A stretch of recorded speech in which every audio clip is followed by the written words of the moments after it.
I wanted to update you on the results of the Integrity Unit's investigation into betting on rugby league.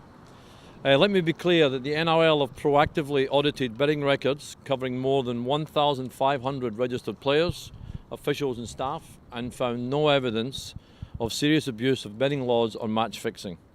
This is the first time that the NRL has ever tackled this issue in such an extent in a very proactive way. And in the sense, it's significant, a very, very positive step forward for rugby league today. These are tough issues to deal with, but it shows that we're willing to take and address, obviously, the hard issues to protect the integrity of our sport for the fans, players and sponsors.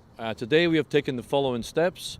The NRL has suspended one player for the rest of the season and 4 other players for 2 games for betting on rugby league matches. In addition, 3 casual game day staff officials have been terminated, and 9 others suspended for the rest of the season for betting breaches. In addition to the terminations and suspensions, first and final warnings have been issued to 12 NRL registered players, staff and officials who play small isolated bets on rugby league matches. Fans can have confidence that there is no evidence of widespread problem regarding betting on our game, and certainly not match fixing. In the majority of the cases, these are small bets, often as little as $5, but today is a clear statement to everyone involved in rugby league that you are taking a major risk if you bet on matches. We are adopting a zero tolerance policy from this point on, and if you are caught betting on rugby league matches in future, you will spend a long time on the sidelines, or you will be sacked no matter how small the bet. As I said, today marks an important step for the NRL, and it's part of our commitment to ensuring the game has really have high foundations in place to keep growing a professional sport. So, any questions? Can you outline why David Williams was dealt a heavier suspension? We actually looked at every individual case, and David Williams' case, he had placed multiple bets, and some of those multiple bets were placed on when he was performing on the field. So, in the team that he was involved in? Correct. Did you look back at those games for any suspicious activity? None, not whatsoever. They were relatively small bets, and we didn't see that there was any potential for match fixing whatsoever. Well, relatively small. Like, what amounts are we talking about? Between $5, $50, $60, those types of bets. What's the process like for the players now? Can they appeal, or is that? Yeah, there is an appeals process, the same as there is for everything else we've gone through. We've issued them, obviously, breach notices. They have responded to those. We've issued today our final breach notice. They can go through the appeals committee the same as they can for any other process. Jim, why haven't you named the officials involved? As we said in our statement just now, it's casual game day officials. Those people are fully employed in other occupations. They are basically volunteers, and we feel it's inappropriate for them to be named. How would you describe the players' actions In what aspect? in putting on bets? How do you mean How would you actions? describe it? Instantly. Oh, I think people have made mistakes. You know, I mean, it's very clear that you can't bet on rugby league, and they've made mistakes. Some of them were very clear in respect to being able to bet and not being able to bet on NRL. Some were unclear that you couldn't bet on other things like State of Origin, you know, All Stars, Nines, those types of things.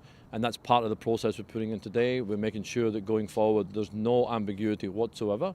We'll get every player and every club to sign a document that they're very, very clear on what you can and what you can't do. And then that's where going forward, obviously, action will be continued taken. This is not a one-off for us. We're not going to do this just today. We're actually going to go through this process on a regular basis to audit everything we can. Do you regret that David Williams' name was out in the public long before this announcement was made, and do you feel like you've dealt with it in the swift manner? Oh, as you go through, without a doubt, I think as you go through a process like we've gone through, this has never ever been about one person, one individual.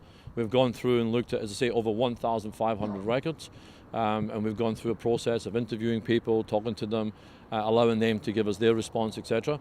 And only today we've concluded that, and therefore today that's why we're making these statements. Jim, how many of those 1,500 officials and players involved in the game actually have a betting account?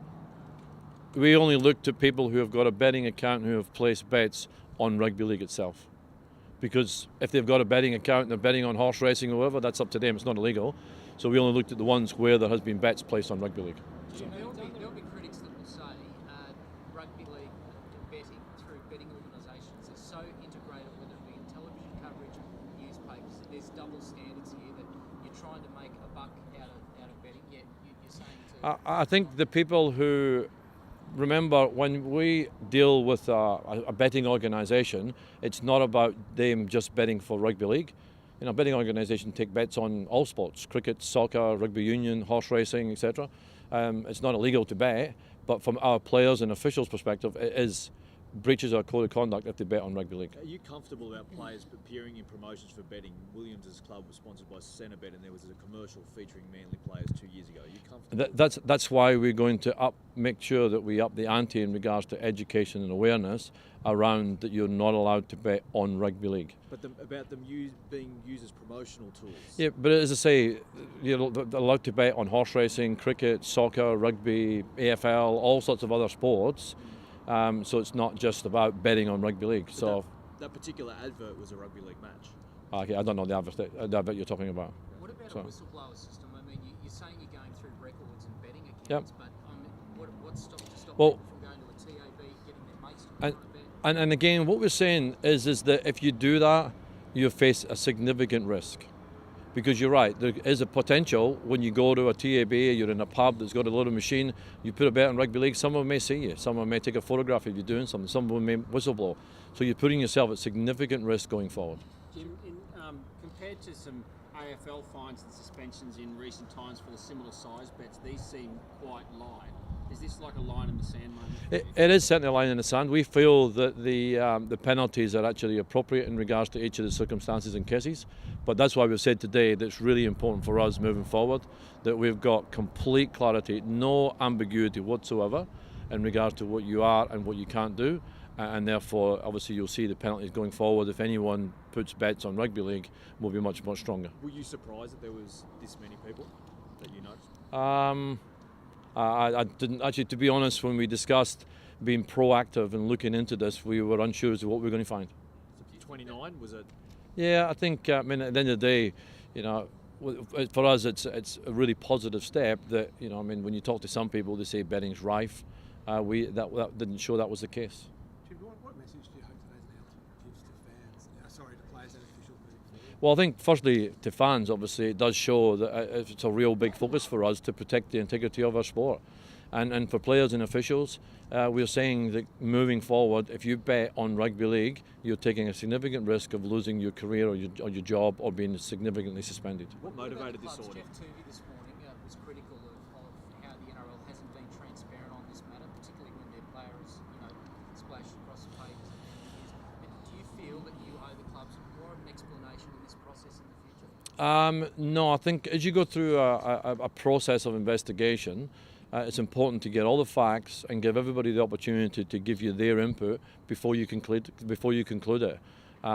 How certain information got out, I mean, it didn't come from the NRL's integrity unit, and therefore it's disappointing that those things happen.